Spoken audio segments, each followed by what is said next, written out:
You're listening to the RMPodcast, the official podcast of Red Moon Productions. Here are your hosts, Brandon Davidson, Keith Cheatham, and Sean Sebastian. Enjoy.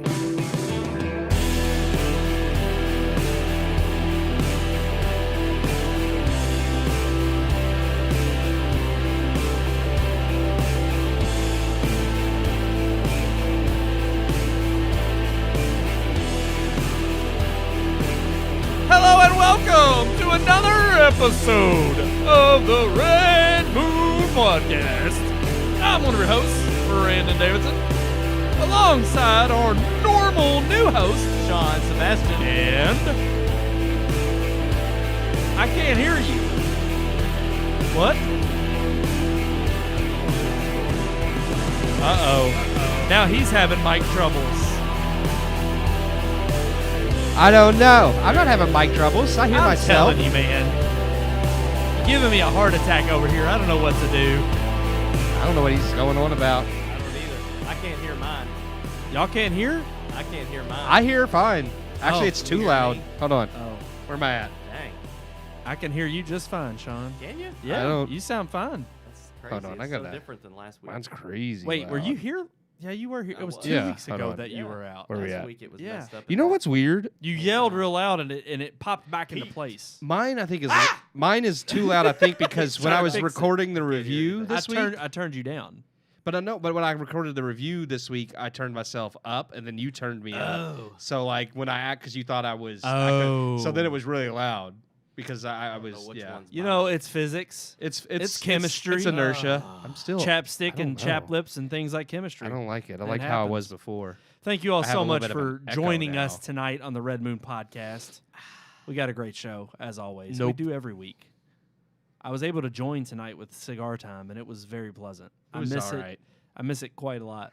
I usually enjoy it every week, but for some reason this week didn't seem as good as normal. I Yeah. can't really figure out why. I knew why you showed up late. yeah. Thanks I a wasn't lot. late today, actually. I was early today. I was kidding. Thanks a lot. Gosh, I sakes. say I got there before 6:30. I don't ever do that. All I know is that There we go. Maybe. the Oh, can you hear better now? little The bit. A little Muto? bit better. Yeah, the Muto, man. Naruto. Muto. Godzilla.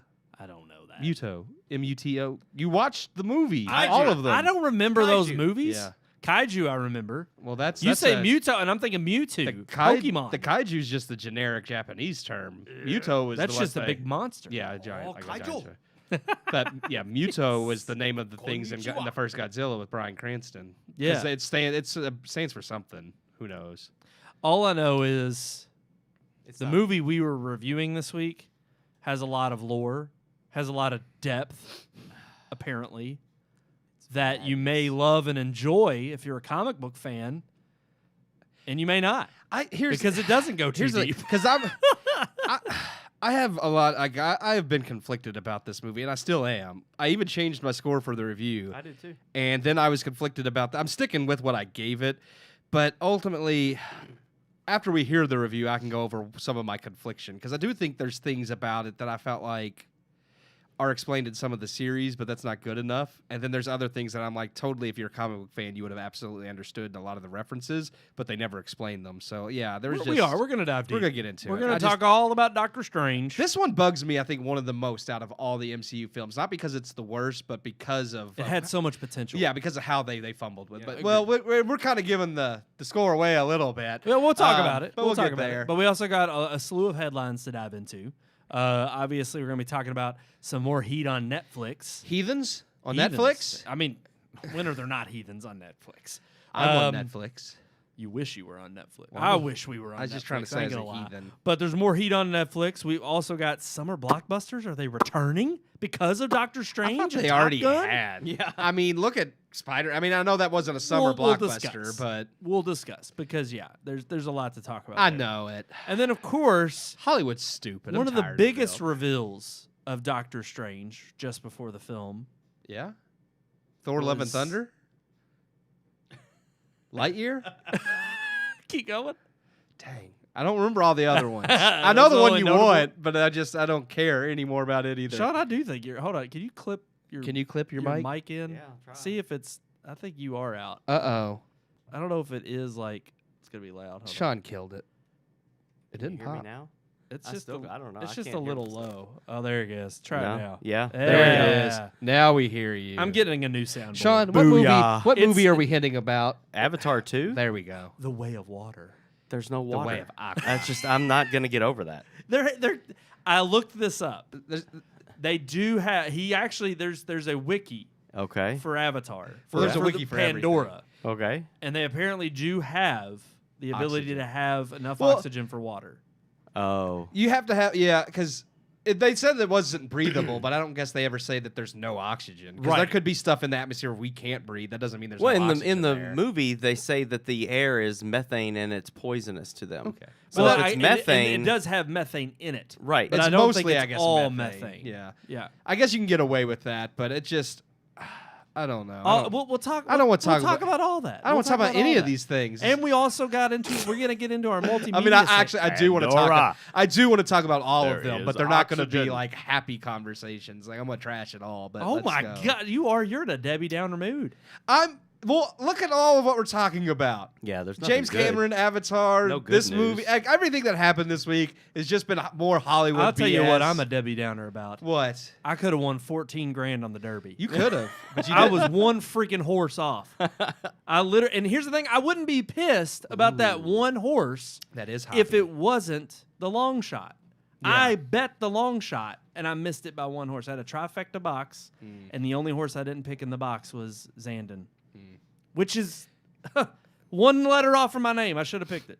2 letters off, but I'm just mad.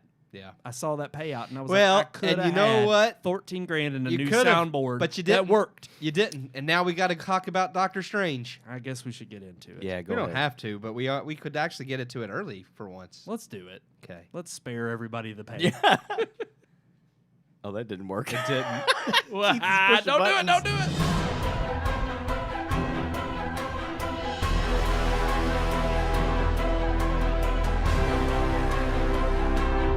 For over a decade, Marvel Studios has reigned supreme as a studio that delivered not just the highest grossing blockbusters and films of the year, but also some of the most entertaining and endearing.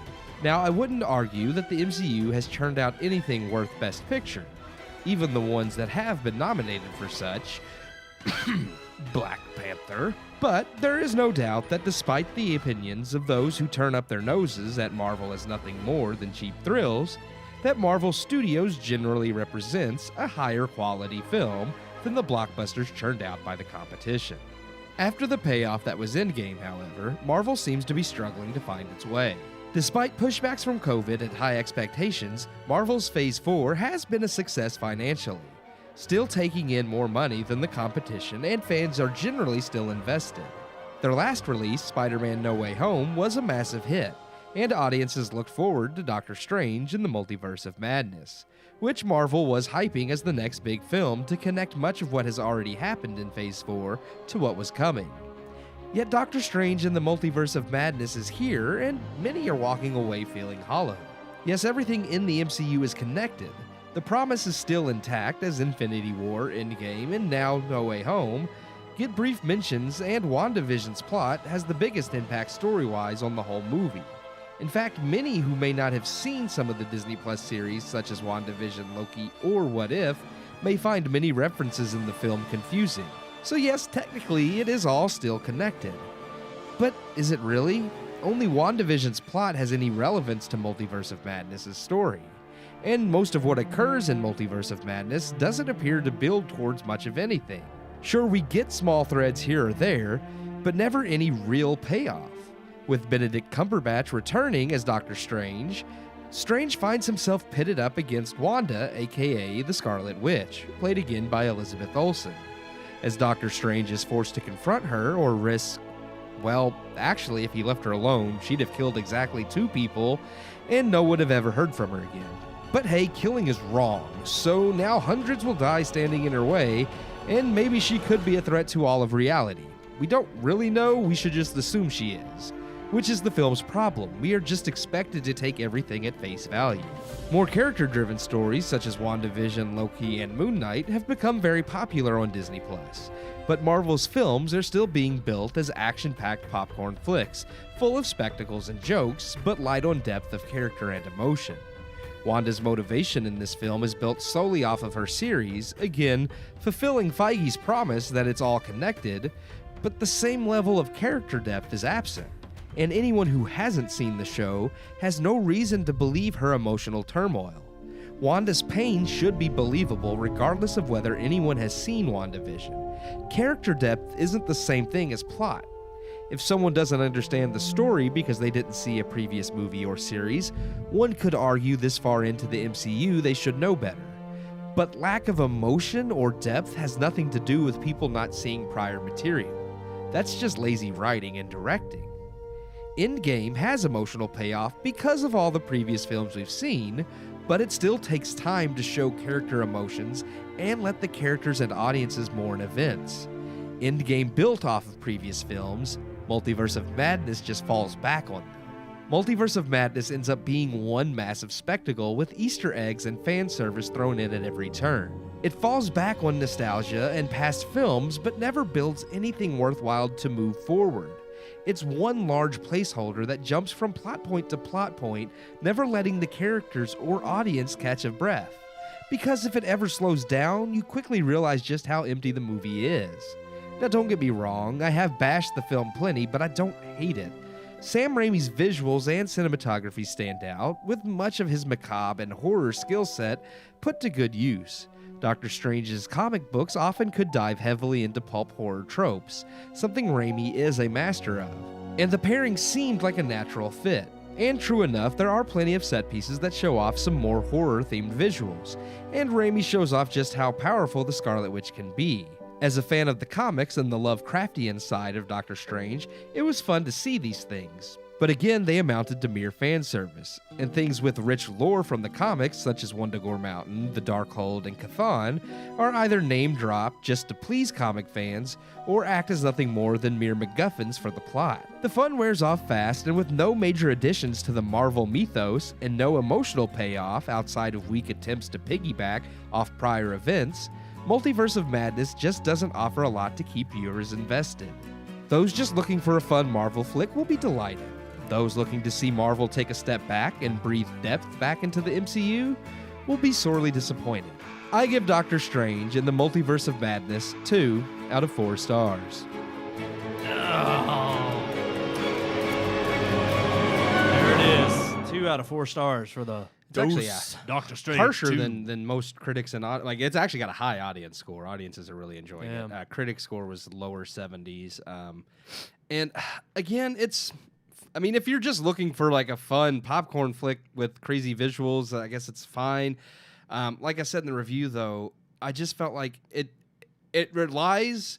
I don't have a problem with the plot relying on previous stuff because, I mean, that's like saying it's like when you're so much far into a franchise, it's kind of like, yeah, you expect certain aspects of the plot from previous things to carry over. That's fine. But the fact that, yes, we know, like, with Wanda's story and WandaVision with, like, her losing vision and then, like, her kids or whatever, it's like that's a believable reason for why she may be doing that, but you still have to sell that in this movie. Mm-hmm. And for anyone who didn't see that show, you have to make her pain seem real. And I felt like none of her emotion or none of the story in this movie felt relevant to the story. You just had to take it for granted because of the past story. It's like, well, she has pain because of that story. It's like, yeah, but I still need to see that she's in pain. It just felt like too far a gap to believe she went from what she was at the end of WandaVision, right, which she's desperately using the Darkhold to search for her kids. So that made sense going into this movie. She's still doing that. But to go for, and yes, they hint, like they mentioned the Darkhold kind of corrupts you and it has this dark power over you, but that's all you're given. It's like you don't see that the happen. Darkhold, like it makes you it takes its toll, and that's all they say throughout the movie. But they don't really show like that descent into the madness, or the fact that this person who in Civil War was mortified that she accidentally killed people when she was trying to save them from the bomb, and it goes off and blows a couple stories out of the building or whatever, and she's mortified, and Captain America has to give her a pep talk about, it's when you don't try to do anything that even more people die.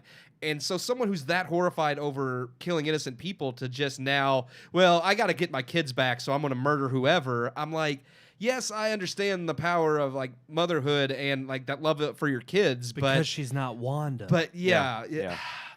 I mean, especially when she comes from Sokovia, which is like which was it's devastated. a huge Yeah. thing that the reason that The she's Sokovia even in it Accords. was Yeah. because of So- what happened to her there. And granted, she's back and forth in the comics. She's always gone between villain and hero, and that's fine. Like, I appreciate them trying to bring that into the movies, but you still have to make it believable. It's like, okay, it has to be believable that she goes from this person to doing dark things, and then it also has to be believable when she has a redemption, because now that she's murdered people, it's like you can't just be like, well, that was terrible, but hey, you're an Avenger again, so we're good. Like, and granted, the way this film ends, we don't know what future may be for her. I don't want to spoil anything, but like that is in question.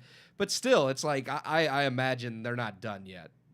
No. Personally, I don't think they're done with that character. Well, that's kind of no. I don't know, Sean. What'd you go. end up giving it? I actually, when I left the theater, I was at 2.5. That's how I was. But then I kind of, after I thought about it and stuff, I really, on the way home, actually from the theater, was kind of that's like my 30 minutes to mull things over and chew on stuff. And that was when by the time I got home, I was kind of like, I don't think I'm going to give it 2.5. Yeah. Because I was not completely entertained by the movie. Mm-hmm.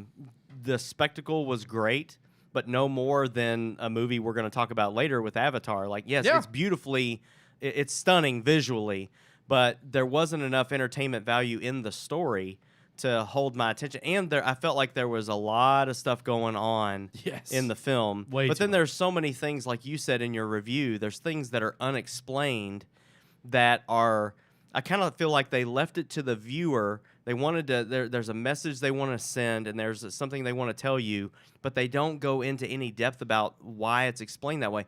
One of the biggest things, and I hate to even bring it up, but one of the biggest things that I hated about the film, and I didn't even know this until Keith told me afterwards, was the lesbian scene. And I'm like, okay, so she's this girl, America, what's her last name? America Chavez. Chavez. She's got two Miss moms, America. That's her right? And I'm hero just name. like, okay, she's got two moms. That's, you threw your gay agenda in there. That's fine. It's Marvel, Disney, whatever. Like, I got it. She's got her little rainbow button on her jacket and all that stuff. But then Keith tells me, well, the world she comes from, there's no men. They don't exist. So I'm like, yeah. well, then if there's no men, they're not lesbians. That's all they have is women. Like, there's no opposite. So it's technically, But I don't think they they didn't even go into that in the film, so No. they leave it. I'm just like, technically, they're not. That's not even part of the LGBTQ thing that you're trying to throw in there. that was their goal with it, though. I mean, Oh, absolutely. Yeah. But I'm like, you didn't explain the fact that where she comes from, it's only women. There's no other option. I don't So think it's they procreate at all, though, because there's like a godlike figure that like created this unit. Like, Well, universe. Well, it's like Keith- saying, there's a whole it's lot like of saying stuff, where yeah. Wonder Woman comes, the Well, I was island gonna that say she's the raised on. Amazons. They're Yeah. not all lesbians. Yeah. It's just like they It could be though. I don't know, but I mean, they've definitely gone. never that, explained. Well, they've gone that direction now in modern times. Robin Wright Penn is definitely a lesbian on the Amazon island. Oh, you think so? I think she is. Oh, well. Yeah, she's got a gay lover somewhere on that. Okay, island. well, yeah. maybe so. But no, I completely agree. What about I- Gal But Gadot? another unexplained she thing can't that and Keith, maybe you can help me out with this. I could probably explain a lot of Well, this because yeah. they name drop a lot of stuff from the comics. They just Why don't explain is what it it that is. in all of the other universes, other people play different characters? Why is the black lady Captain Marvel in that universe, but Doctor Strange is always Doctor Strange in every universe?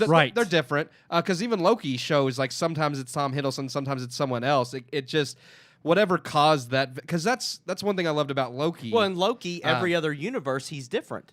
Not there's all an of them, old 'cause- man version. There's a but woman some of them are version, Tom there's- Hiddleston too, because when they have the huge fight, there's a bunch of Tom Hiddlestons there. But then they Yeah, I also guess. have the Black Yeah, Loki. okay. They also have. It just depends because whatever caused this universe to diverge and become different the Right. way it has. Here's the what thing, it though. caused- I thought part of Loki's whole shtick, though, was that he was a shapeshifter. Well, he can shape Yeah, he shift, can. Yeah, So yeah. he can, but nobody else does. Well, other people That's can. his- that's but his. But all I'm again, saying is they don't show in this movie well, none of or any other character, because we've seen Loki shapeshift prior Yeah, to the multiverse. But the idea is that these other Lokis aren't him shapeshifting either. That's what they actually look like, because you can look different. Look at Peter Parker and that they all are different. that's true. They're not the same. Right. true. Now, I just thought it was weird. I I thought think- it was strange that Yeah, Doctor yeah. Strange doesn't change in any of the now, universes. That wasn't Carol Danvers though as Captain Marvel. That was Monica Rambeau, her friend from the first movie, whose daughter was in WandaVision. Correct. Yeah. But it's like So in it's that actually universe, so that a wasn't different even person a is different Captain became Marvel. Captain, and that's possible Yeah. too. I mean, There's other Spider-Gwen. She's not Peter I'm just Parker. saying, in none of the universes we saw where it was a different person. And Doctor that was just Strange. because they didn't bother to try. They were like, it don't matter. We'll just have him play all of them. Right. Which you can, because technically with the multiverse, you have an infinite amount of possibilities. I know. I just thought it but was lazy. It is lazy because that's where Loki I think is so good, is because you can have an infinite amount of possibilities, but if you just allow that to be your excuse for everything, it is lazy. Well, so that was the ultimate. And that's what I was going to go. Loki has like an established set of rules that they kind of set up. Rick and Morty, which I love, has multiverse, and they kind of like make an emphasis on like, well, nothing matters, but then the character tropes of what they represent is what ends up becoming what matters in that show, which I really appreciate. Yeah. In Loki, they kind of set up the idea of the main timeline that they were called. I think the sacred timeline. And then, like, because the TVA was responsible for trimming all the crazy branches that would split off, and then, of course, Loki does what he does, and now there's nobody trimming the branches, and the multiverse is going mad. So I'm like, I get that to an extent, but again, if you've not watched Loki, and because this movie never mentions the fact that, like, the multiverse is just now in this massive disarray, it's like, yeah, okay. the only hint of that we got was the incursion event. Yes. And even then, I was like... again, a lot of that pops up in What If. So if you've not seen What If, the idea of them collapsing universes on themselves is but here's the thing. And I agree. I agree completely. I ended up giving it 2 out of 4 stars as well. But it was like...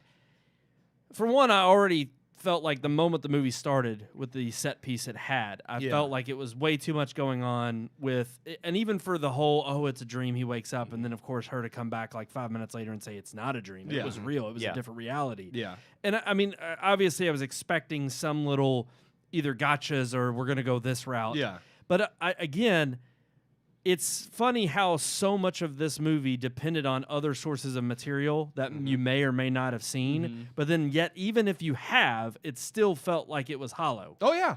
Regardless of all those other things that you could all, add to this film. And it's like, because that was my problem. It's like, can I explain certain things in this movie I have a problem with because of the other series? Yes. If I think about it, it's like, well, that explains this, that explains this, that explains this. But it's still hollow because, one, the movie doesn't stand on its own, because even a sequel needs to do that. It's like, yes, if you haven't seen Fellowship of the Ring, the characters and motivations you may not fully get in Two Towers or Return of the King, but if you watch those movies, you can get up to speed enough, and they stand on their own emotionally wise and with character depth that it's like, okay, you may not understand all of the plot details, but the characters will always feel real, and why they're doing what they're doing feels real. Yep. This movie relies on everything else and doesn't put any emphasis on its character development. They tell you Doctor Strange is having character development. Well, he used to be egotistical. In this movie, he learns, not to do that. It's like, yeah, but you don't really see him learn to do that. It's just at the end, he finally says, well, they've told me throughout the whole movie I have an ego, so now I'm going to let you I was going to say, you've already brought it up once, Sean, with the scene regarding, the memories or the flashbacks. And that was what really stood out to me, is as soon as they get to that point in the film, just the whole like, you go on red. And it was just like, okay, we're going to pick this one obscure random thing. Why aren't the cars driving backwards? Exactly. Or upside down? Or why is it just the lights are different? Exactly. It was like these random things that you wanted to pick to try to say, ooh, see, we're being quirky. It's a different universe. And then, again, to be so lazy about, they're walking down the street and they hit on this thing and it's this futuristic memory lane, and we're going to show you exactly what we need you to feel for these two central characters to have a connection and want to strive to fight for the other. There were a lot of plot devices just to contrived just to tell you things rather than show you. And not only that, but it was also the laziness, not laziness, the amount of stuff in the film, the amount of plot points. The relationship, I mean, you mentioned America Chavez, and I think it's just funny that I know her name's America in the comics, but there were just certain times they said her name in dialogue where it sounded like, are you referencing, like, is this supposed to be a play on words? I can't remember. There was a specific scene the second time I was watching with you, Sean, where Doctor Strange is giving her this pep talk about like being true to yourself and doing what you need to do, and the way he says America like to her, I'm like, is this a speech to the character, or is this some speech you're trying to give to the audience about, well, we're better than this America? And I told you this. I told Keith this when he recorded. I said it seems like it could go one of two ways.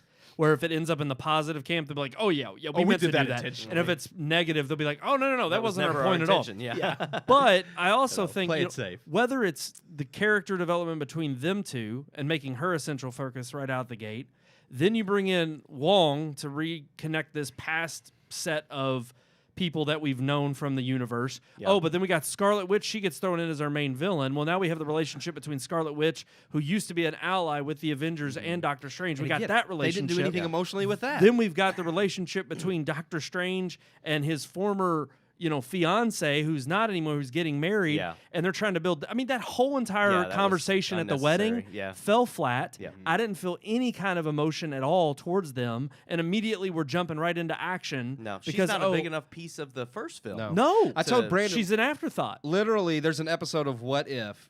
And those are only 30-minute episodes. That is the most emotional depth I've ever seen with those characters because the whole episode centers around him and Christine. And I'm like, it's sad because that 30-minute animated episode is more emotionally appealing than both of the movies with them two, because you don't in this. When he tells her at the end, like the whole love story. I hated that. Like, well, I loved the line. Or but it would have been better if it had been served by plot leading up to it. Yes, I was like, this would have been a really good movie, or not that part, like that was a good scene if I actually believed that like these two were just like these soulmates that were never going to work out. But I mean, as it was, well, and that was the thing. I think I told you right after we walked out of the theater. It's like I'm sitting here thinking, okay, if it would have been better if he meets her in this universe and they don't know each other. But I agree with you, Sean, there were way too many coincidental moments in these multiverse aspects where I'm like, okay, way too many things are converging on being alike than they are disalike. And the fact that I was like, okay, they're going to show him in this cage and he sees, I always screw up her name. It's Christine. Christine. You call her Catherine. I kept saying Catherine. Catherine. But he sees Christine and he calls out to her and she does know who he is. And I'm like, it would have been so much more effective if she had no idea who he was. And then all of a sudden it's like by the end of that universe timeline, she's helping him out just to try to do the right thing. Yeah. And then all of a sudden they have this connection and you realize, oh, this love they have for each other bridges all these different universes. It would have been so much more impactful, again, had you picked a story beat to focus on throughout the movie consistently. And they jump all over the place with all these crazy spastic motivations. In the movie, it's like, okay, in the original universe, she's a doctor or a nurse or whatever, and in this one, she's the scientist behind multi-dimensional or multi-universe travel and all this stuff. I'm like, well, wait a minute now. But again, why hasn't Doctor Strange's occupation changed? Yeah. Why was he still a surgeon in all of these universes? That's so true. It's just those are the things that I'm like, you should have. If you're going to mix the rest of the world up, you got to mix his world up too, or at least explain why things are the same or things are different. Because that was one thing about both Loki and What If is like there was always an explanation for like this is why this universe has changed, and they don't provide any of that in this. They just expect it's like, well, it's a multiverse, so things can be different. But it's like, but they're either not different enough or like too different that you just don't understand how one change created this entire. And I think that was my ultimate problem. Is again, I understand. One of our viewers wants to know was Christine and Doctor Strange together in another universe? I can't answer that. So well, I mean, they've been together in the comics, so I guess one universe out there somewhere they were together. As far as this movie is concerned, I would say yes. It's alluded to heavily. Oh, yeah, somewhere out there, surely. Okay. I mean, somewhere out there is a good Thanos. Somewhere out there is evil Doctor Strange. And that was actually what I questioned you with after we walked out of the theater. I was like, there is one in What If. Well, but again, my problem was essentially you don't lay any of the ground rules for us to play by. Mm-hmm. And other than weird abstract scenery and visual effects, which again, it's like we're not going to a movie in the modern age thinking, especially a Marvel movie, a huge blockbuster, we're not expecting to see bad CGI. No. You don't have to have a visual feast for us to be like, never seen this before. And honestly... But ultimately, I think where I was perplexed was I can't not only care about these characters because they don't have any emotional depth, you also aren't laying any ground rules for the worlds that we're in. Yeah, it's a multiverse of madness, but there's got to be something that ties these things together. Yeah. I thought they were going to go that route with like the Book of Visanti and the Darkhold, and like I thought we were going to get some lore. And again, I made this criticism about No Way Home because I honestly criticized No Way Home as kind of, I don't want to say garbage. It's lackluster up until the moment the Peter Parkers show up. And from that point to the end of the movie, spectacular. Yeah. And it's really about the Brotherhood and how these Spider-Mans impacted the worlds they were from. And that was the meaning of the story. But the part in the beginning was so jumbled, a mess, in terms of getting to that moment. It was like, okay, I kept feeling that throughout this whole movie. I was like, oh, they're pulling another Spider-Man. We're going to get to this, like, this crucial point where it's going to be a turning point, and then everything clicks from that moment on, and you can kind of forget about the setup in the first half of the movie. No, it remains a jumbled mess throughout. And I agree, because they don't bother to try to address any lore. You do have all these questions, because there has to be some type of reasoning behind why they can't do certain things, because my immediate question is, she's going crazy murdering people after her children, and she's going to kill this girl and steal her power just so she can hop dimensions. But I'm like, I mean, Wanda wasn't completely irrational before, and somewhere out there has to be a universe where these kids are orphans. Why can't she just simply ask America to just drop her off in the orphaned universe? She's not going to murder another Wanda and take her place. She could just step in as their mother and have her happily ever after. Yeah, but the story's over. She says in the film, though, the reason she wants to have the power to go to different multiverses is if something happened to the children, then she could go to another one and get those. If I don't something remember happened, that. She does. She mentions She says that. That's the reason that. And then she at that can't- point, I'm like, well, then you're not. Do you really love your that- children? I thi- Because yeah. those are no longer Well, your children. You're I just think hopping. that shows the evil that's grown within her. Right. But again, you don't get to see that evil grow within her. Well, and even the then you have emotional to ask- parts where that is played out, where it could be heavy hitting. I mean, there were some emotional moments, whether it was with Doctor Strange and cheesy. Christine. Well, that's what I'm saying. They were cheesy simply because not only the way they were played out, but there was no depth behind them. Yeah. And even the moments that you're expecting some emotional heartstrings to be tugged, it doesn't happen because it falls flat because you don't have any support for these characters Speaking of throughout. falling flat, like, I don't want to give it away for people who haven't seen it, but the entire Illuminati thing, Oh, yeah. I was just like, are you serious? was Yeah. pointless. Like, it was absolutely pointless. Yeah. Well, and we've credited Marvel. I can't tell you how many times on the podcast we've joked about DC and their introduction of things that we know are in the comics, but they're so outlandish and ridiculous, and we laugh. Yeah. And how good Marvel Marvel's is done at it, revealing things. Yeah. This was the first time where not the members of the Illuminati, there were some cool reveals there, Oh, yeah, and definitely yeah. some fan pops. Oh, but when they first But announced the when name, they first say Illuminati, it's just like, what? Are we in Dan Brown's world? Yeah. Like, are we in the Da Vinci Code? Vinci What is Code. going on? Where's Which Tom Hanks? Which, I mean, Illuminati is an old term, but that's the thing. It's a term everyone's familiar with because it's so You- old. right. I mean, there's always jokes when about you've the had Illuminati. other Yes. cultural, phenomenon like the Da Vinci Code or something else that has made that phrase or that group, well and that's- known, you have to do a better job of introducing it it. would have been better if they would have given a name or a description of this group of people and then have Doctor Strange saying, oh, well, in my universe, they're kind of known as the Illuminati And or it's like- something even like if that. they Like, joke about- Because like that was one thing I loved about when they introduced Black Bolt, who is whose name is Blackagar Boltigan, and Doctor Strange makes fun of his name, and it's like, okay, that makes sense because that's a ridiculous name. Yes. But then you can introduce it, it's true to the comics, and Doctor Strange makes fun of it.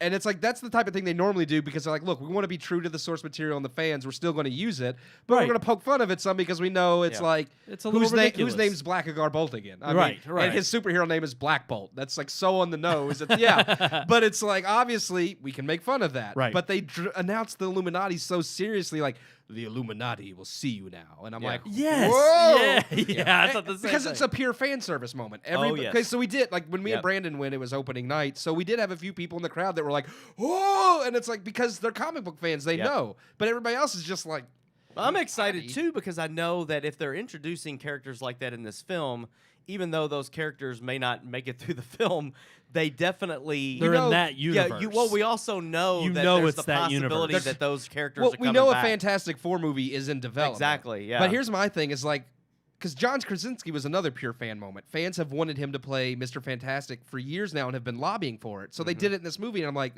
spoiler alert, sorry. Yeah, I was gonna say, that was a big reveal. It was a big one. My bad. I'm really pissed about it because it's like, here's the thing where it's like we all know Professor X is in it because he's in the trailer. But again, here's someone that like we knew he was going to be in it, but we know Patrick Stewart is getting old, retiring. He's probably not going to play the MCU's Professor X, and that's fine. But what about this character? Fans really want John Krasinski. Is this one of those fan service moments where like we brought him in because we know you want it, but he's not going to sign on for more, so we're going to have to go with someone else? So I'm like, so really it's just kind of a slap in the face. He comes in, gets.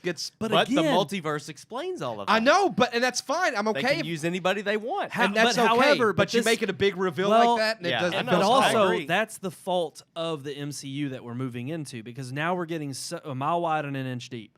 And when it comes down to these big reveals, yeah, you can do fan service, but when nothing actually rings true, it does ring hollow. And it's like, at the end of the day, there's so many possibilities that these things can exist. How do we, again, my problem with this film was, by the end of it, it literally is another Marvel movie that you could skip. Yep. And you have like you have no need to see this Yeah. in connection with the next film. Yep. Because the only people they introduce in this film, the literal whole plot of the film is, there's this girl who's crucial. We got to save her.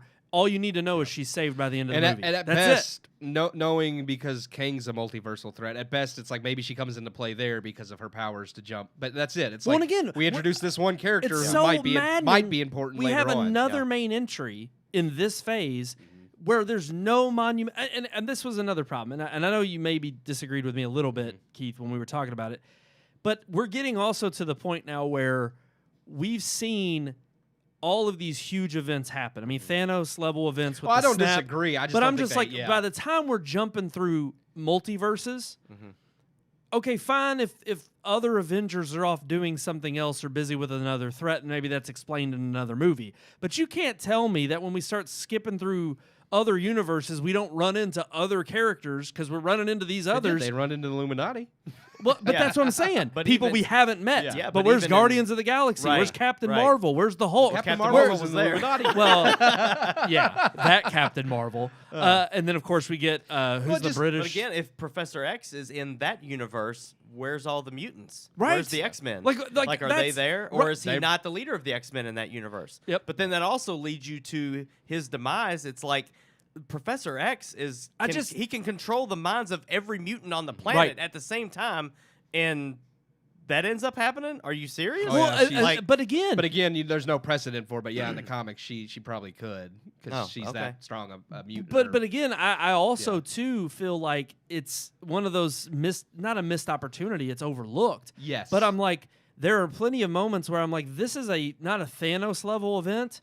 But again, these threats could have turned into one, right? If she ended and up so how destroying come all none of reality? these others are showing up? Where is Thor? Where are these other people who we've seen in other movies come together for threats? But it's like each threat of each instance is getting. I mean, even in Eternals, if you want to make that argument, you've got a freaking godlike being showing up around Earth, and none of the other Avengers make an appearance. So It's like, what the hell's going on? How come they only show up for their spot? Yeah, we get it in terms of logistical sense. I know they can't But all be in every movie. You have to address because that's where I stand. You have to make sense of it. I don't disagree with that. I do understand. Like, I don't care that other characters don't show up for these events because I mean that's how it happens in the comics. But I do agree you should address it because Spider-Man: Far From Home did when he comes to recruit Spider-Man and Peter's like, well, I'm supposed to go on this trip. I can't save the world. What about Captain Marvel? What about this person? He names off like several different people. And Nick Fury's like, this person's doing that. This person's doing that. They can't come. So I'm like, okay. So with that one scene established that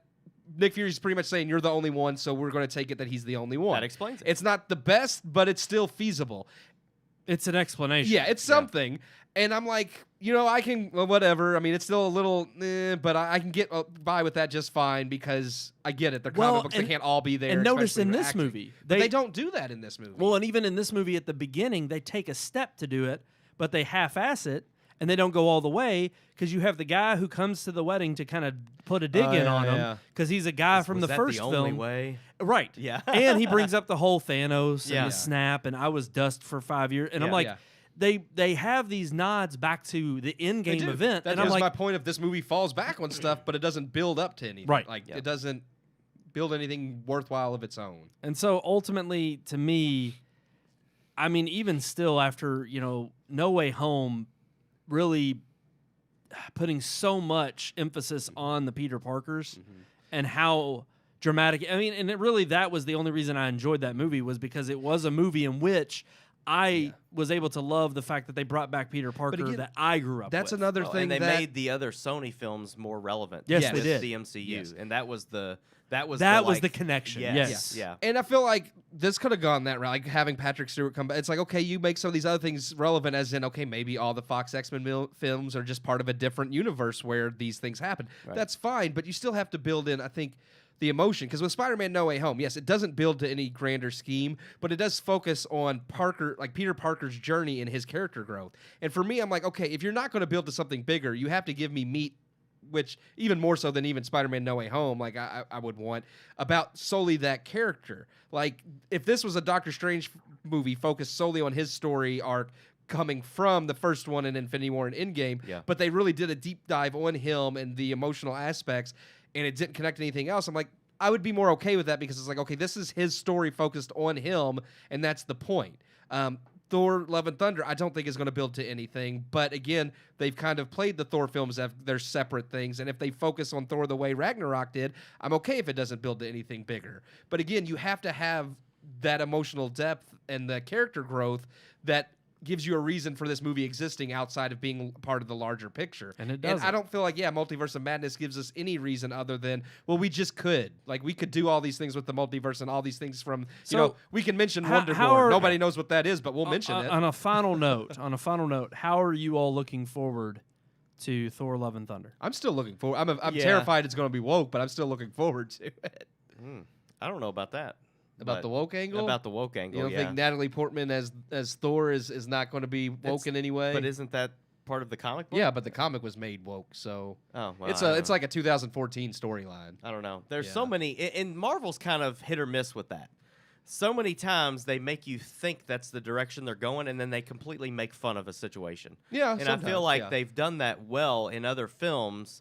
And I feel like pressure's mounting, and that may be for them to commit to finally saying no, we need to be serious about but here's the advancing thing. these issues. It'll end up showing in their pocketbook. I think it will. I think so too. Moon Knight wasn't at all. Like, I was actually I was so pleased that Moon Knight was not woke. That, and granted, it is its own thing. It doesn't really connect to anything. But again, it was focused on that character and his issues with like the multiple personalities. And I just thought the way they did Moon Knight was like, if we only got like no longer crossover things, but you actually focused on building character depth and emotion, then I'd be okay. But I don't know. I don't know. We'll see. I'm mostly looking forward to Guardians 3. That's the one that which just wrapped filming this week. Yeah. It don't come out, I think, until next year, though. Yeah. We talked about it outside the movie theater that, with the last big saga of the MCU, it was about 6 movies in before you started to realize the main story arc that they're going with. Yeah. With the Thanos angle. And I think we're 5. And we're maybe 4. Yeah, 4 or but 5 into this new. But the sad thing is we're 5. And I don't know anything. Exactly. And to me, the problem with that is just hints and we've Easter eggs. Yeah. The problem is the Infinity Saga exists. This isn't new now. Yeah. No. They've been here. They've done this. Yeah. It's like, how are you going to show that up? Yeah. Like, if you don't, you're going to lose fans. Yep. Like, how are you going to outdo the last huge saga? And that's what aggravates me the most, is because I know there are storylines they can. There are way bigger storylines than just the Infinity Saga. Well, and that's but I don't even think it's about outdoing as much as it is about making something compelling and worth tuning into. Here's the thing, because you do have emotional attachments to Iron Man, Captain America, to the original Avengers, that when you get to Infinity War and Endgame and you see some characters dying and stuff like that, you have that emotional attachment, and you do feel like there is something at stake going into it. Right now, it's like, even if you do a big event like that, it's like, what's at stake? Well, I don't think that big event's going to happen for 10 more years. But I don't feel like they're building the depth to it. It's 12 years from the Infinity Saga. If Doctor Strange was to sacrifice his life like Iron Man, I'd be like, well, that's Who's sad. to say, too, that we need to wait as long as we did for the Infinity Saga? No, I'm not saying that. But I'm just saying, I think they've given their roadmap and said that it's going to be. But that's what I think part of the problem decade. is. I think part of the problem is we know how Hollywood works. We know that once they've got a success story, they're going to milk it for all it's worth. And granted, yeah, I understand that we've had high hopes for Marvel to not necessarily churn out like Fast and the Furious films.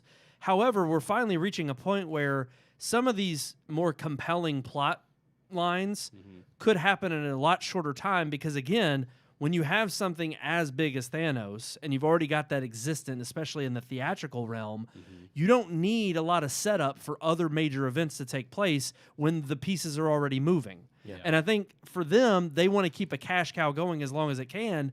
But it's like, okay, but yeah, for one, how many of these stars are willing to really stick around that much longer in playing these roles for all these crucial parts? Yeah. And why do we need another 10 to 12 films to tell a saga when you've already wasted 5 that haven't inched, the story one beat?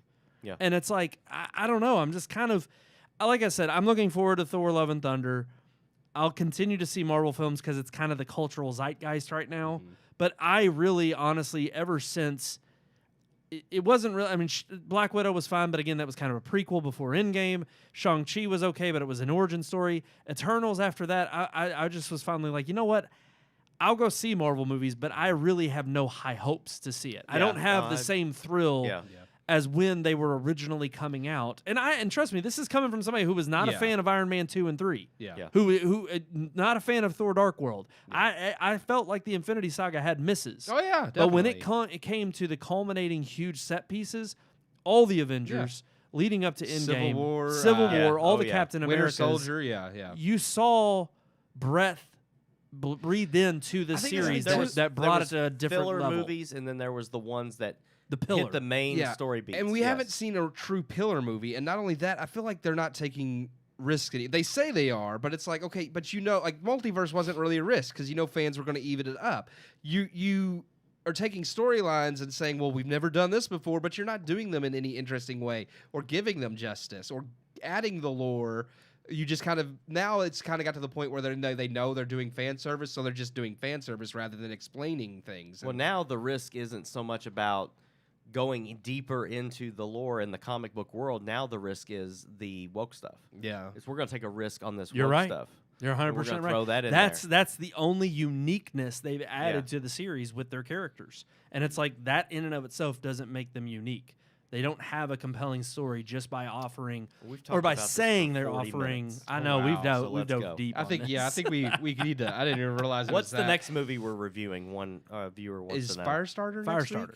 Firestarter. Stephen King. You can actually catch that on Peacock, by the way. You don't have to go to the theater to see it. No movie theaters. And in a couple weeks, I want to just make this announcement. We'll probably make it again next week.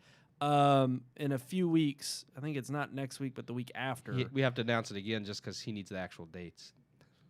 Well, actually, I could tell you the date now that I can look it up. Well, I can't. No. Viewers it is. may it's want set to in stone. know. The 24th. There we go. Our episode on the 24th will be a rerun. I got to work evenings that night, so we won't can't have a be live That's show. okay, but Top Gun Maverick is coming Top up. Gun Maverick will be our final review of the month, and it's coming out on Memorial Day weekend. Then we're going to take a break because that week we're taking a break. The only thing out is Downton Abbey and Chippendale. So, Chippendales it is. Much.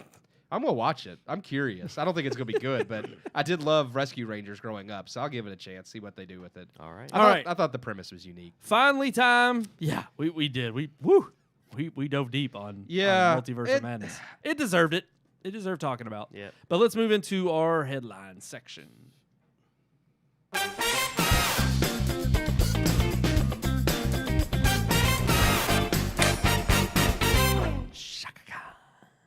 I guess. All right, guys. I guess. Let's talk about some headlines. Let's start off right out of the gate. Before we went and saw Doctor Strange, a trailer dropped. Yep. It's back after a decade. Longer. Is it longer? Yeah. It is. It's been 13 years. 13, yeah. Avatar, The Way of Water. The Way of Water. The Path of Aqua. The Way of Liquid Methane. The Route of H2O. First look, what'd y'all think? No. I mean, really? It was a tease. It wasn't a trailer. It's a teaser. It was a teaser. It's a teaser. It's a teaser. You don't know much about. Nothing about what the story. It didn't show me anything that I haven't seen already. Like, I mean, the visuals were nice, but I'm like, I like the hybrid kid though. Yeah, and which made no sense to me. I'm like, No. how do they have a hybrid kid when the only time he had sex with her, he was in a. He was an Avatar. Na'vi. Yeah, he was a Na'vi. Like he didn't have sex with her in his human body. Where'd the human DNA come He from? still had it in him. Yeah, I guess. They're going to explain. Aowa did it. I did. Aowa fixed him up. Yeah, I did see something that someone pointed out after the fact because everything was so clip and everybody's wondering how Stephen Lang comes back because he died. One of the, like when it shows the military coming in and they have guns and weapons, one of the avatars with a gun has the same tattoo as Stephen Lang. So it's like, he's an avatar? So, because someone. He's got the haircut. Yes, he's got the burr Someone haircut. did a screenshot and he has the burr The flat haircut top, yeah. and he has the tattoo and they circled the tattoo and they're like, oh. So it's Oh, like, wow. but I'm like, but they didn't transfer him into like when he died. So I don't know how they're going to explain it. They found a way. He climbed into His one of those soul, tanks. I guess, was still in the. Well, the tank doesn't transfer. He went down there to that only damn tree. They would have had to have taken him to The tree. Awa, Yeah, or the tree, Aowa, or whatever. The tree of Yeah, whatever it is. I need to watch that movie. I don't know. I'm like, Here's the thing. it's been 13 years and I don't give a shit That's anymore. it. Sorry, I had Wow. to. No, that's it. That's literally it. It looked beautiful. I will say I thought as far as an upgrade, but it's been 13 years. I Yeah. expect that. It's like Yeah. I've seen Thanos in Endgame. Like I see how Yeah. textured the skin can be. Like if you Yeah. don't look good, then James Cameron's failing. I'm sorry. But at the end of the day, it really is going to hold up. We're going to go see it. Oh yeah. We're going to go see it. We're going to review yeah. it. But no, the first glimpse of Avatar. Here's the true question. Do you think it's going to be, because so many James Cameron fans are like, he's going to have the highest 2 grossing films in the world. And I'm like, it's not going to get that high. Personally, I don't think so. No. They are re-releasing Avatar though. I sent oh, you yeah, that of article. course. Yeah, they're going to They re-release do that in that September. to remind people. Yeah. Well, Yeah. you got to go see it to remember the Well, it's story. been 13 years. If you don't watch it, you may not know what's going So on. that'll add to the. But to then, the, but then to the how gross. he Well, shot? people are saying the second one's going to get up there too and be the second, No. second or I don't higher. I don't think so. so. I don't either. But like a lot of JC fans are really hoping for it. all 2 of them. There's more than that, unfortunately. I thought that I don't know. I'm like, I don't know. I don't know what to think. I saw it and I was just like, I was like, it looks like Yeah. Avatar. The special effects are fine. Nothing that I think's mind I actually blowing. thought the first maybe 20 or 30 seconds of it looked like a fan trailer. Yeah. Because it looked like they used shots from the first movie. Yeah. And then when you start to see some of the new characters, When and you that's see when I that was scene kinda of like, okay. him holding the whale's fin, you know. yeah. I was just Yeah, like, that was good. Just when it came, Here's it's the like thing. the way You of see the water. military attacking and they're in the water with the fish, and I'm like, so like the first one was like save the trees. Is this one gonna like save the oceans? Like, is every movie going to be military's attacking? We got to save the that's what I environment. was gonna ask. So wait, because we know he filmed how many? 4 or 5? There's going to be 5. Yeah. He filmed 5 4, but there's total? 5 total. Okay, yeah. so we know the he did 2 and 3 and 4 and 5. right, but the idea is that this one will release, And then the and next year is then- 3. Next year, yeah. so not it's 2 going to be a years. year apart. Yeah. For from those this point 2, on? and then Those there's going to 2. be a small gap, and then 4 and 5 will release back to back. Because he filmed like he wrote them all at the same time, filmed 2 and 3 together, and then he's filming like 4 Yeah, and he 5. wrote them all in like a half hour. Yeah, yeah. With So- like George Lucas did. So with the apparently he had original all the trilogy. scripts. He's got everything ready to go. He With the filmed new 2 and 3 trilogy. together. They're going to release. Then he's going to film. Like I think there might be a year gap. Like it'll be 2, then 3, then a year off, then 4, then 5. It's like however the plan is or something like that. Yeah. All I know is I'll go see it, but I agree. I do not think it's going to come It's gonna- close to the first movie. Because here's the thing. It's been a 13-year gap, and yes, it was a cultural behemoth when it came out. Yeah. I don't know of any person after its initial run talks about that movie. Yeah, No. exactly. Nobody talks about that movie, and most people who are psyched about this one, have the hardcore They're fans, literally but- the only reason they're driving any hype right now is just because it's like it's been 13 Yeah, years, yeah. and it's like, oh, another one. It's like we're excited. We finally get to see. I don't know. Here's my thing. What happens since they've already gone all in on this series and everything's pretty much produced and all they have left is like filming 4 and 5 or whatever? What happens if you have a Fantastic Beasts scenario where people end up going to see 2 and 3 and they don't like them and then they keep getting diminishing returns and you've already squandered your money He'll to make. finish them. Well, I know they're going to finish them because they've already spent the money to make them. But I'm just like, then Disney now, who owns Fox, 20th Century Studio, is just kind of like, well, crap, we spent all this money for something that ended up being What he'll a big do nothing burger. is I don't we'll think it's going to spend- be a nothing burger, but I We're don't going think to it's gonna be spend huge. more money for 4 and 5, for a tank that you can get in and become an avatar.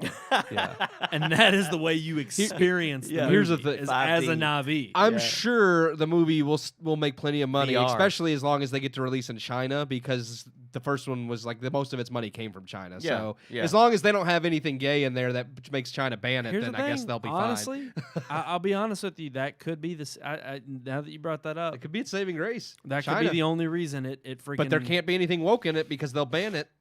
Good. Well, I'm sure that JC's already gone to them to get Final Cut. Probably.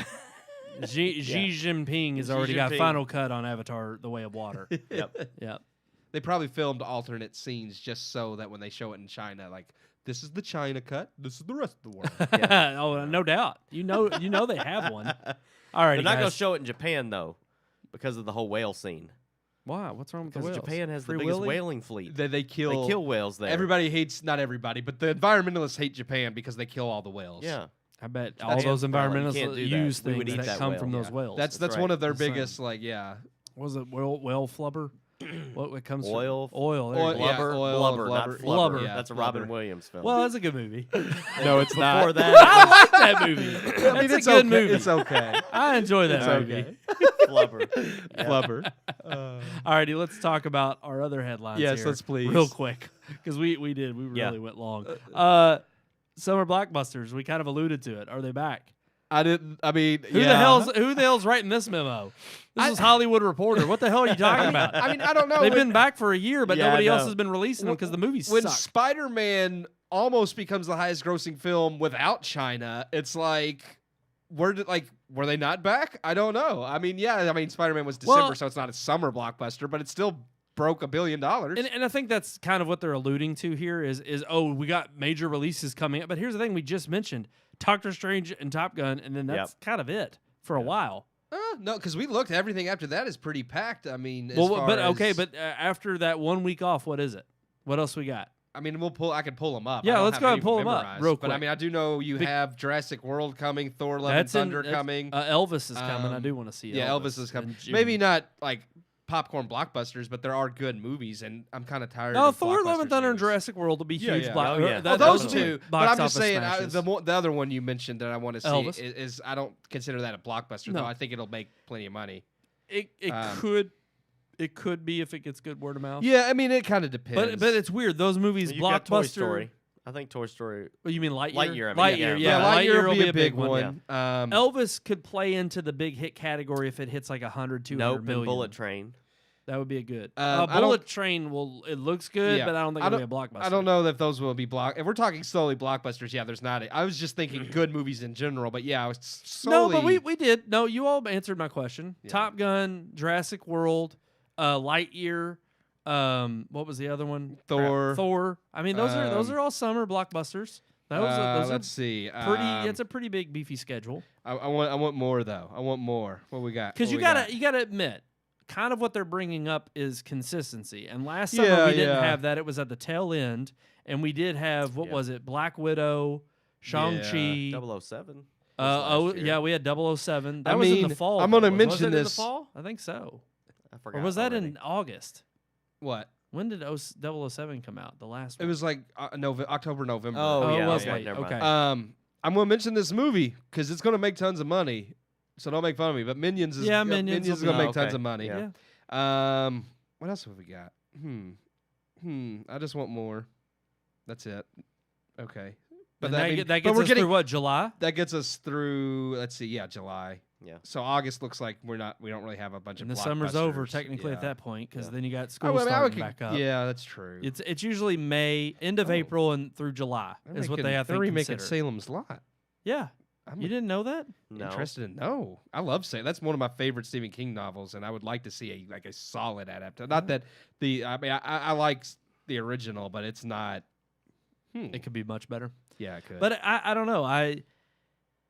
I think it's a little I loaded don't know any of because these actors. I that are in do it. think that this question is a little loaded because, again, they're coming from the perspective of, oh, again, we're finally getting to post-pandemic. And it's like, no, we've been in post-pandemic since last year. Yeah. We've had steady Some of us have. major blockbuster releases since last year. I think there's other people that are still in it. True. Here's the thing. And those are the ones that wrote this The article. only as I say, the only their home. reason we haven't had a return, Yeah. as they're saying, to anything is because that no one will allow. Like, if we would have just allowed things to go to normal before now, they would have just fine. But because there's been so much panic over things that we shouldn't be panicking about, we keep pushing back normalcy. And it's like, I think we finally reached the point where just people in general I were just like, keep we've had getting enough. tired of the talking point of, oh, does this mean that Yes. it's getting back to normal? Yeah. And I'm like, yes, at every turn for the next 4 to 5 years, you're going to keep saying that about every Yes. little thing. And yet at the same time, it's like people are going to be looking at you like, what do you mean you've not been back to normal? Well, that's why we are like going back to normal, is because people just have. People, regardless of whatever mandates, whatever things have been thrown out, people are just like, we're done. Well- we're going back to normal. So now the government's just like, well, nobody's listening to us anymore anyway, so we're Yeah. going back to It's normal. like, wait, what? We don't have control over you? They're just like, Oh. well, I guess was we're gonna say, going, yeah. The only thing that's not normal are the things that are out of our hands that we can get pissed about and vote on because it's like, well, Yeah. you kind of are forced to not go back to normal. Well, we're going back to normal. Let's move along. I was gonna say we're gonna skip Netflix because we were just gonna beat on it again. They suck. There's a bunch of free services out there that are starting to beat them. There you go. Maybe not beat them, but people are turning to them. We'll revisit that because I'm sure the story's not over. The link will be in the description below. Feel free to read that article. We'll talk about it again another time. Let's head into our multimedia segment. Multimedia. That was Keith. I just wanted to. Multimedia. I mean, that was perfect. scared me to death. It scared me because I was like, I knew you were on the track. Yeah. And I knew it was your voice track. But then when you did that, But I went back. I was like, oh, that was like it was on there. I just had an urge. As like, You right. added something new to it. Yeah. Okay. No, I just. Got a bop. I knew it was coming. Here's the thing. I knew it was coming. I mean, I was trying to time it, but I mean, I didn't mean to, I didn't think I would land it that well. But I knew it was coming, and I was like, I really just want to just blurt something out. And I Very good. bopped, and it came. I hit it right at the He right time. unbopped, and He it bopped. came. Bop. That's Little all I know. handsome. All right. I mean, I know the song. But Must bot Twitter. What? What do we think? Well, Dive into it. I mean- does he technically own it yet? Not Has it yet. gone It's not through it's yet? finalized. It's going through It's all going of through. the paperwork. We'll It's see going if through. anybody We'll say tries that. to throw any hurdles at him. But so far, it seems like I don't it's think pretty. so. Yeah, I think it's a pretty done deal. The British are already I on him. mean, European here's the Union's thing. trying to get after Like him. Trump said he wasn't going to get back on there, but Yeah. he's on there. You sure? I thought he said that. I signed up for Twitter again, and I was able to follow him on Twitter. Is it the actual Trump account It says- official? It says Trump official, and he's tweeted, Trump official? Yeah, he's I'm gonna tweeted look. pictures of himself at the Derby and stuff. I did see him at the Derby. That was kind of weird. I was Yeah, like, I 'cause didn't even know. I Papa didn't hear- Andy said we welcome everyone to the Derby because they asked him about Donald Trump. Like, was he supposed to stand up there and say, "We hate him. Don't you come to the in Derby"? a hugely red state, Yeah. you're not going to outcast Yeah, majority it was of just funny. They asked him, and I'm like, "What was he gonna say?" Yeah. Like, he wasn't gonna be like, Of "No, we course don't want not. him here." Like, but well, yeah, not only we that, it welcome was just everyone odd to the because Derby. I don't think anybody mentioned that he was going to be there. I just saw like a short snippet of it on NBC No, when I switched over. I don't think there was any big announcement, but like they interviewed Bashir and asked him like what he thought about Trump coming, and he's like, "Well, we welcome everybody. But ultimately, Please reelect me." I think I don't know. This obviously we this story broke probably 3 weeks ago, and we mentioned that we were going to hold off to our multimedia segment. We were a couple weeks out. Now we're here. Any opinions on Musk buying Twitter? How do y'all feel? I'm okay with it. Yep, I don't have a problem. I'm actually happy about it. Here's here. It made me much more enthusiastic about getting on there and posting, even though we don't post really any tweets. I think all like his, because here's the thing, everybody like it acts like Elon Musk is, not everybody, people on the left act like he's this huge like conservative mouthpiece that's going to come in and like Musk himself isn't even like, I mean, he does, as far as like economics and running a business, yes, I would say he has more conservative views, but he's not he's libertarian. yes, like fiscally conservative and socially liberal. Yes. That's how he describes himself, I would think. And I'm fine with that. I mean, because as long as he's being honest about this whole idea of his thing is freedom of speech, and that's what he wants to bring back to Twitter, and this fear mongering of, well, you can't do that because then it has consequences, and we have to police. It's the same thing as gun control. It's like, okay, people want to point to January 6th as, well, they planned that out on Parler and on Twitter, and if they would been banned, they couldn't do that. They couldn't find another way to get together and gather and talk. It's like it's kind of an asinine thing to assume. Like, yes, if someone gets on Twitter and says that they're making plans to go blow up some government building, honestly, maybe that's a good thing because then you can catch them easier. But I'm just even bring that up, and that's kind of it's like. Never mind the fact that Ayatollah Khamenei and the Al Qaeda, other terrorist organizations are on Twitter, have not been taken down or stripped at all of their and they outwardly not only commit acts of violence, but known acts of violence across the world. I'm sorry, it is not Trump. It's actually his truth social, tweets, but somebody is retweeting them on Twitter. That's great. Yeah, that's great. So he's basically, still suspended. It's by proxy. He's on Twitter. It says at real Donald J. T is what it says. Well, they're gonna lead. Yeah, they're gonna lead. Yeah, him it's to like Trump. they're basically taking his truth tweets or whatever and putting them on Twitter. He'll be back on. My bad. Once it's all said and it's done. still him. Here's the just thing. From another platform. I know he says he won't, but I have a feeling in the future, maybe he won't right away because he doesn't want to eat eggs. Twitter is one of the biggest platforms to campaign on. Well, I think he'll be on there. That's kind of the weird. I'm for it because, again, the way Musk described it as the cultural town square. Yep. It is the de facto town square in that regard. It is the platform where you can get on there, speak your mind. And, again, it's not to say that every word that comes out of your mouth, I mean, that's, again, something I think on a moral level we should all willingly accept as, what we teach the next generation. Yes. And be cautious of is, not everything you think should be written out and spoken out into the ether. Yeah. But ultimately, it's not that you shouldn't have that ability or the right. Again, the whole concept of just because you have the right to do it doesn't make it right. Well, I think it's also... go ahead. But you have these cultural warriors out there, these social justice warriors, who want to sit here and think that they're the arbiters of truth or the arbiters of what should or should not be said. And, of course, it comes down to censorship. And I think the very plain, easiest way to look at this is that if you are for censorship of any kind, then simply your arguments do not hold enough water to defend your position. So, therefore, you have to outcast those who you disagree with to make them seem as if their viewpoint is invalid without proving your own as valid. And I think Musk obviously saw that. Of course, he's a troll. He knows how to troll people, pick, at people's, tug at people's, push nerves.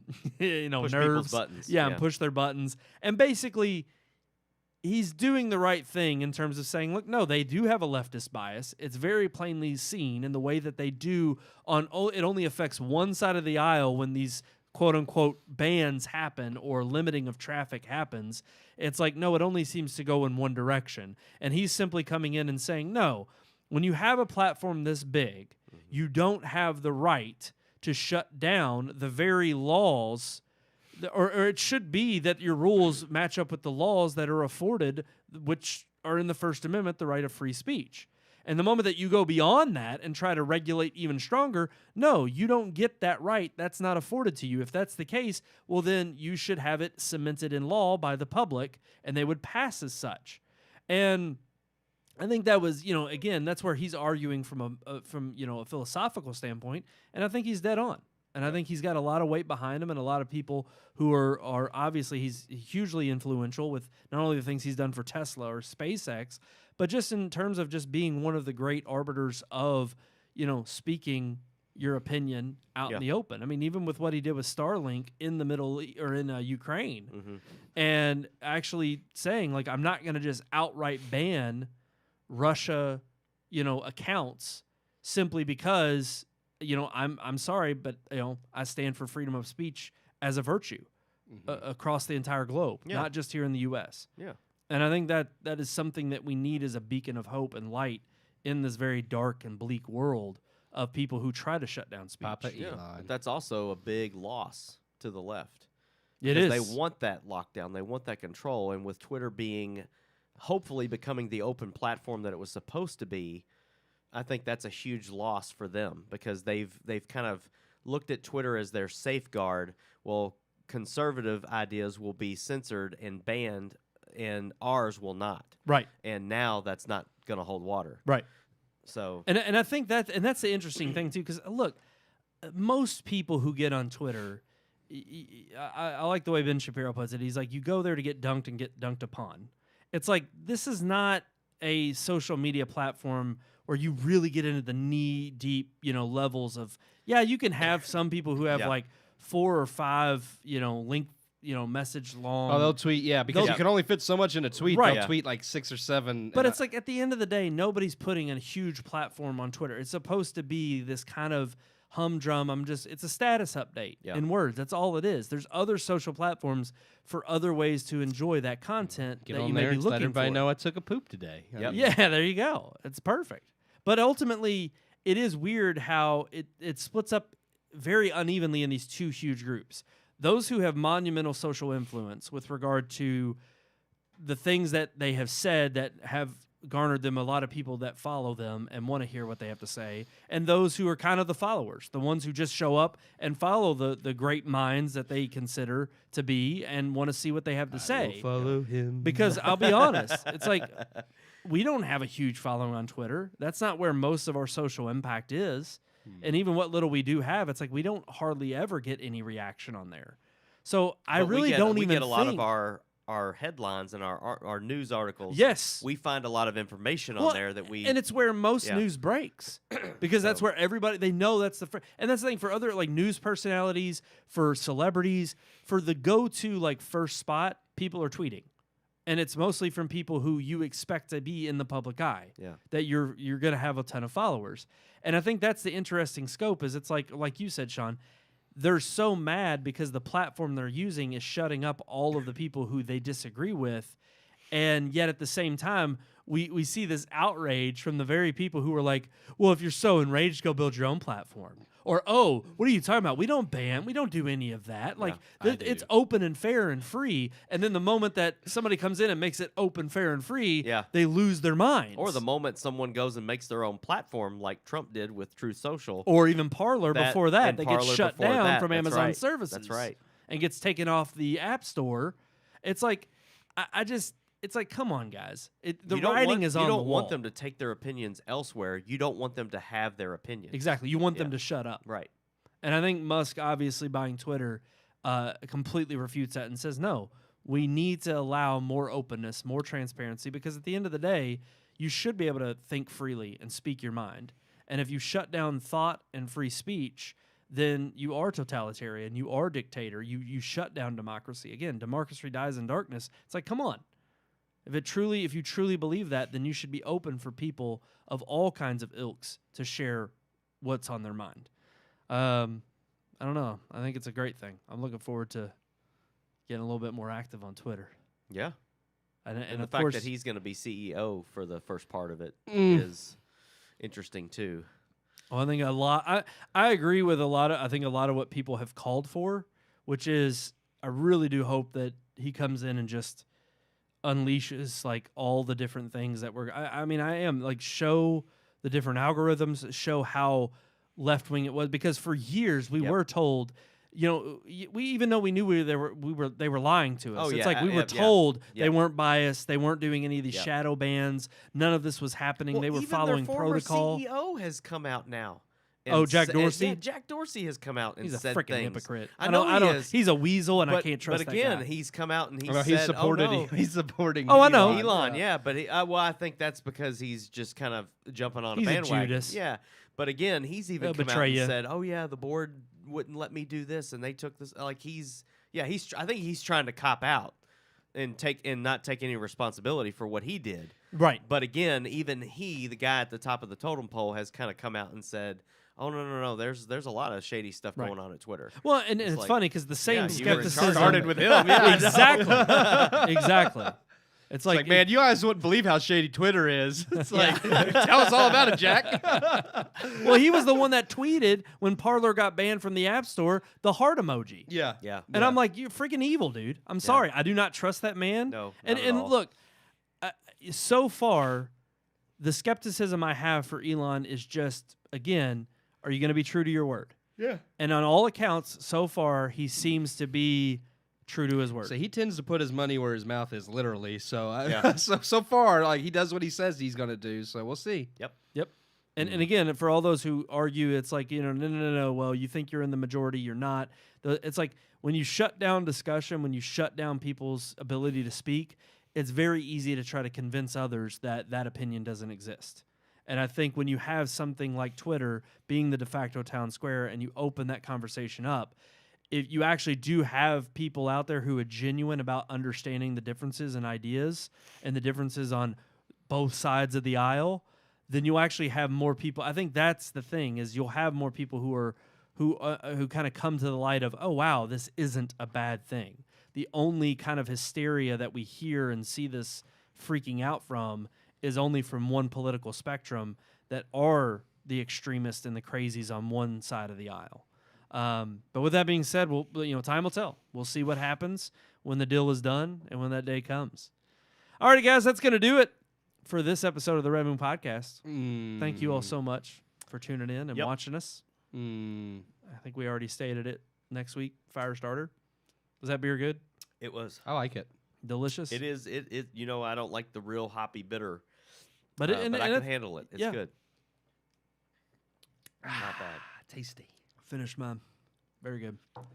And it's fine. It's one of those that it's like it lasted me the whole show, and I enjoyed it throughout the whole show. No, I enjoyed it. It's actually one of those. It's supposed to have citrus in it. I'm not getting. Oh, I got a little bit. It's because of the hops. The hops are really. But it's actually, which I mean, hoppy beers tend to be. But it was actually one of those that, as it like grows warmer to like room temperature, it still doesn't taste bad. Like, I guess so. Yep. Because hoppy beers, like at room temperature, can be extra, like kind of bitter. Yeah. But that one didn't feel like it did. Like, because you tend to chill them to kind of get rid of some of that. Hop. Agreed. But right there at the bottom of your screen. Yeah. All of our social medias, like, share, subscribe. Well, yeah. Click that bell icon. Get all our notifications. Ding, ding. Red Moon Book, Red Moon Tweet, Red Moon Pics, and search for Red Moon Productions on the YouTubes. Thank you all so much for joining us. We will see y'all next Tuesday. If you all want to write us in, let us know what you think about Must Buying Out Twitter or any of our other headlines right there at the bottom of your screen. RMPodcast at redmoonproductions.com. .com. Did y'all hear that? Oh, yeah. What was it? Keith? RMPodcast at redmoonproductions.com. Gets me every time. I just started sweating. I know. All righty, guys, that's going to do it. Until next time, I am one of your hosts, Brandon Davidson, alongside our normal new host, Sean Sebastian. And Keith Cheatham. It's beautiful. My voice cracked a little bit on that one. Yeah. You actually said your name, though. I did.